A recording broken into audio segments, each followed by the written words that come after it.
Hey everyone, happy Thursday.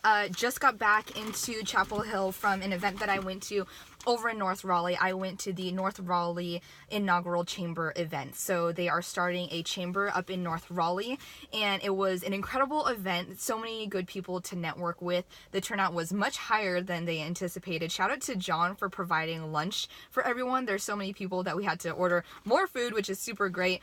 And to David and also Eric that I met there. I'm really interested to see how the chamber is going to make an impact in the North Raleigh community in the next coming months and also in the upcoming years as well. So definitely keep an eye out for them. Like them on Facebook. Go check out their website. If you're in the North Raleigh area, definitely join the chamber because they're going to be doing some really incredible, amazing things.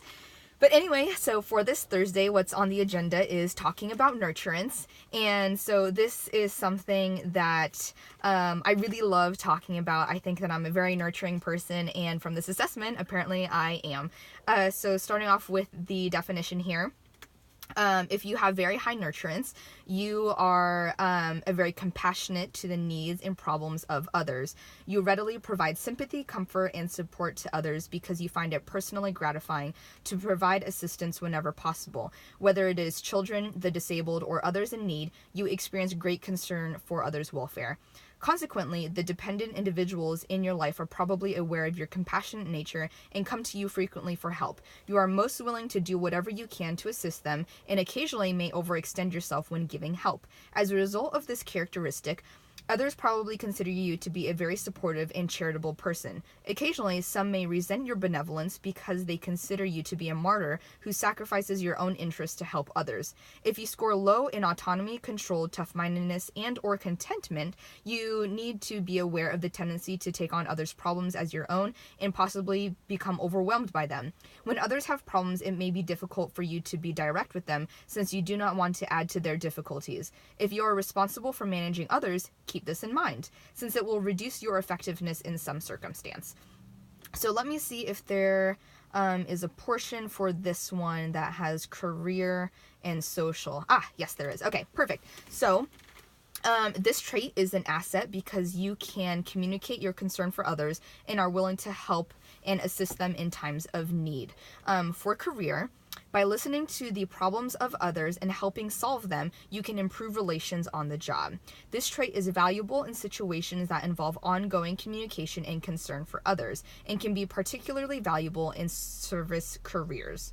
For the social aspect, your friends often seek your advice and assistance because you are aware of your concern and willingness to help others. Your capacity to be concerned and to express warmth towards others is a quality that will make you a valued friend. So I am a fan of people that have high nurturance. I personally have really high nurturance, and I think it's because I grew up with a lot of siblings. I have 2 younger brothers and a younger sister in my real family, and then in my adopted family, I have a younger sister. And so growing up, I kind of raised my younger siblings. Like, that's how I felt. I was definitely there changing diapers, helping with feedings. I often saw myself as kind of like the mom of the house growing up, just making sure that they were up and ready to go to school, that their lunches were packed, that their homework was done, and, you know, cooking dinner at nights and everything. Like, I'm just a very nurturing person, and that's definitely carried with me all throughout life. And I think a part of that reason is because I don't think I had a lot of nurturance growing up. Definitely not from my mom at all, and not from my stepdad. It was kind of weird once I got into like high school and into college, because that's when other girls like started hugging you, and it was uncomfortable just because I grew up with so little physical affection growing up that it like took me aback when I started getting hugs from other people. It was like so uncomfortable, and it was something that I really had to work through. But I can really put myself into other shoes, and just have a lot of empathy for people, and just see things from their perspective, walk a mile with them, and I can just really relate to people's problems. Sometimes it gets me in trouble because I take on other people's problems as my own, and it can be a little overwhelming emotionally because I have such strong empathy and I pick up on people's emotions really easily, that when someone is just a little off, I pick up on that. And sometimes I think I don't have enough emotional granularity to really categorize those feelings, separate them from my own. Definitely something to work on.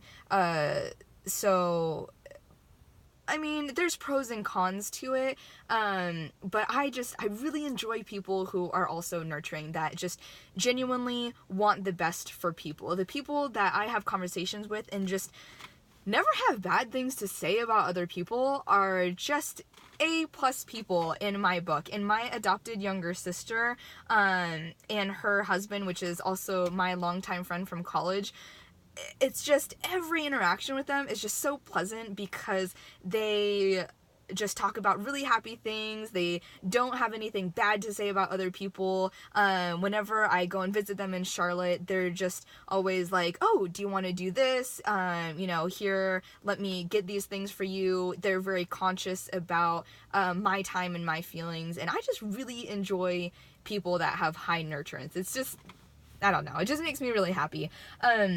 And I think that this is really important in a professional workplace because no one wants to work with someone that's going to take advantage of you or isn't courteous, or when you tell them something that they're gonna make you feel like you've just like wasted their time. And especially when it comes to service types of careers, and you're gonna have to interact with people and have some level of empathy if you're gonna be successful in business. And when it comes to customers, just feeling what they're feeling, what they're experiencing, putting yourself into their shoes, and how would they feel with whatever products or service that they bought for you. And so I think that's where I become a very valuable key member in that, because I look out for the well-being emotionally, physically, mentally of my teammates, but also for my customers as well. And I want what's best for them and make sure that they feel like they're taken care of. And so for you, I would think about, what do you think your level of nurturance is? Do you feel like you're someone that after a little while you get really drained and tired of people? When people tell you problems, do you often find yourself on kind of like this area of just being really annoyed, or just being like, oh, well, get over it, or I don't understand why you're telling me this? Do you find yourself kind of in the middle of like, well, you can kind of change, but I can also see your point of view, but I'm gonna go about my life? Or are you up here on the other side of just like, wow, I really feel for you, that sucks, I am so sorry, what can I do to help? Is there anything that I can do? Can I help you with anything? Do you just need a hug? So just kind of thinking of where you're at. Not saying if you have low nurturance and that's a bad thing. There are definitely areas where I wish that I had low nurturance, and there's definitely areas where I wish that I was in the middle. Up here, I feel like I'm emotionally either confused or just kind of drained a lot of the time, so just kind of seeing where you're at. So think about that for the rest of the week. Tomorrow is Friday, so happy Friday Eve. So stay tuned, and like I said, if you check out the Chamber of Raleigh, definitely do that, because they are bringing some really awesome and incredible things to the community up there in North Raleigh, and I'm super excited for what the future holds for all of us. So stay tuned.